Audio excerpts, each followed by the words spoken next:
got some desolate shade, and every my sad bosom's empty.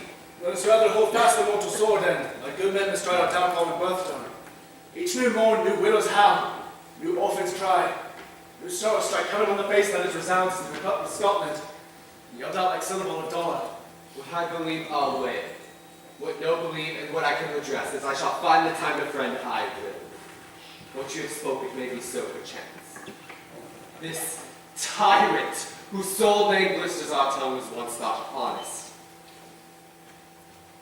You have loved him well. He hath not touched you yet. I am young, and something you deserve of him through me and wisdom, to offer up a weak, poor, innocent lamb to appease an angry God. I am no treacherous! What Macbeth is. A good and virtuous nature may recoil in an imperial charge. But I shall crave your pardon, that which you all my thoughts cannot transpose. Angels are bright, still the brightest fell. All things foul where the brows of grace, yet grace must still look so. Lost my hopes. Perchance it is there where I did find my gods. Why in that rod is left you wife and child? Those precious photos, those strong knots of love without leave taking. I pray you, let not my jealousies be yours as others, but mine of the same. You shall be rightly just whatever I shall think. Bleed, bleed, poor country! Great tyranny, lay down thy grace ashore, for goodness dare not check thee! Weigh thou thy wrongs, the titles of fear! Fare thee well, Lord. I would not be the villain that thou thinkest, for the whole space is in the tyrant's grasp, and the rich east to boot. Be not offended. I speak as I not absolutely fear you. I think our country sinks beneath the yoke. It weeps, it bleeds, and each day new passions added to our wounds. I think with all that we hands uplifted in my eyes. But for all this, I should tread upon the tyrant's head, or wear it on my sword. Yet my poor country shall have more vices than it had before, more supper, and more sundry ways than ever by him that shall succeed. Which should he be? It is myself, I mean, in whom all the particulars of vice so grafted, that when they shall be opened, black Macbeth will seem as pure as snow, and the poor state esteem him as a lamb being compared with my confinement arms. Not in the legions of horrid hell become a devil more damned in evils to tall Macbeth. I grant him life. Luxurious, avaricious, false, deceitful, sudden, malicious, smacking of every sin that has a name, but there's no bottom none in my voluptuousness. Your wives, your daughters, your matrons, and your maids do not fill up the cistern of my lust, and my desire all continent impediments would overbear that did oppose my will. Better Macbeth than such a worthy living. Boundless intemperance in nature is a tyranny. You have been the untimely emptying of the happy throne, and full of many kings. Yet do not fear to take upon you what is yours. You may convey your pleasures in a spacious plenty, and yet seem cold, a time you may so hoodwink. But we have really dames enough. It cannot be that fortune in you to devour so many as will to greatness dedicate themselves, finding it so inclined. With this, a most ill-composed affection, such a staunchless avarice that, were I king, I should cut off nobles for their land, desire his house and his other jewels. And my more having would be as sauce to make me honorable, that I should forge quarrels, unjust against the good and loyal, destroying them for wealth. This avarice sticks deeper, grows with more pernicious root than summer seeming lust. We have been the sort of our slain kings. Yet do not fear. Scotland hath voices to fill up your will of your own. And all these are portable, but other graces way. But I have none. King becoming graces is justice, verity, temperance, stableness, bounty, mercy, lowliness, courage, fortitude. I have no relish of them, but abound in the division of each several crime, acting it in many ways. Nay, but I am happy. I would pour the sweet milk of concord into hell. A broad universal peace, confound all unity on earth. Scotland! Scotland! If such a one be fit to govern, speak. I am as I have spoken. Fit to govern? No, not to live! O nation miserable, with an untitled tyrant bloody scepter, when shalt thou see thy wholesome days again? So that the truest issue of thy throne by his own interdiction stands accursed, and does blaspheme his breed? And the queen that bore thee, often upon her knees and on her feet, died every day she lived. Fare thee well. These evils that thou appearest upon thyself have banished me from Scotland. Home at rest. My hope ends here.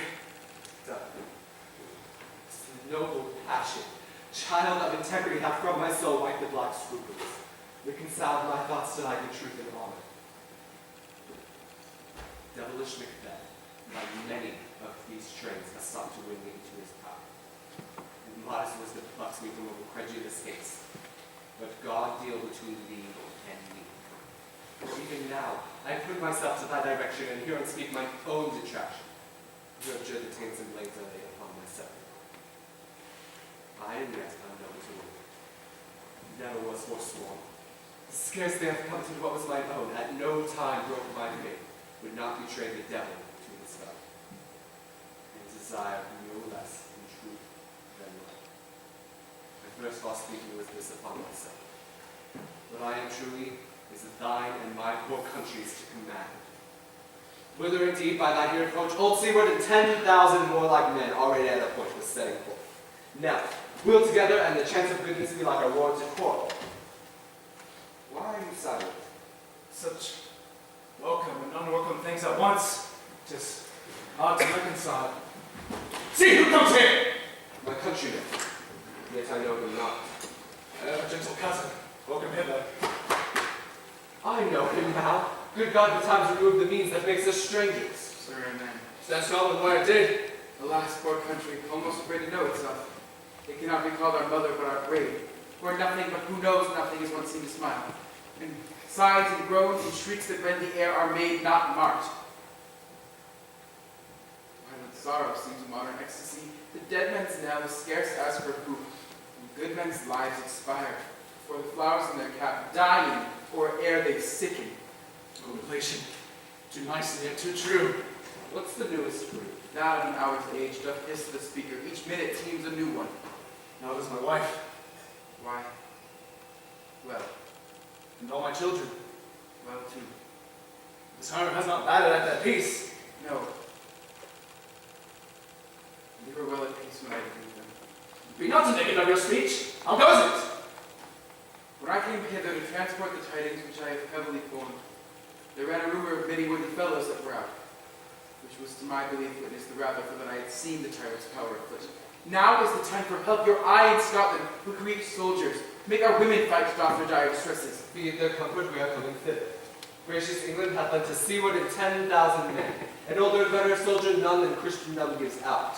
Would that I could answer this comfort with the like, but I have words that would be howled out in the desert air. Their hearing should not latch them. What concern they? The general cause?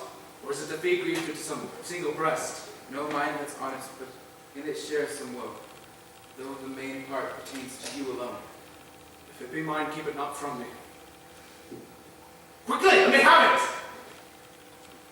Let not your ears despise my tongue forever, which shall possess them with the heaviest sound that ever yet they heard. I guess at it. Your castle is surprised, your wife and babes savagely slaughtered. To relieve the manor or the quarry of these murdered dears, to add the death of you. Oh, heaven. What, man? Now put your hat upon your brows, give sorrow words. The grief that does not speak whispers to the overcrushed heart, and bids it break. And for my children. Wife, children, servants, all that could be found. That must be from thence. My wife killed too. I have said, Let us make medicines of our great revenge to cure this deadly grief. Children! All my pretty ones. Did you say all? They're half died all? What? All my pretty chickens that are down on one fell swoop? Dispute it like a man. I shall do so! They must also feel it was a man. I cannot but remember such things that were most precious to me. Did I ever look on and would not take that part? Sinful Macbeth, they were struck for thee. Not that I am. Not for their own death, but for mine. They'll slaughter their souls.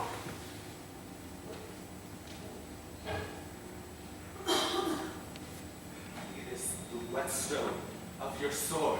Let grief convert anger, glut not the heart, enrage it.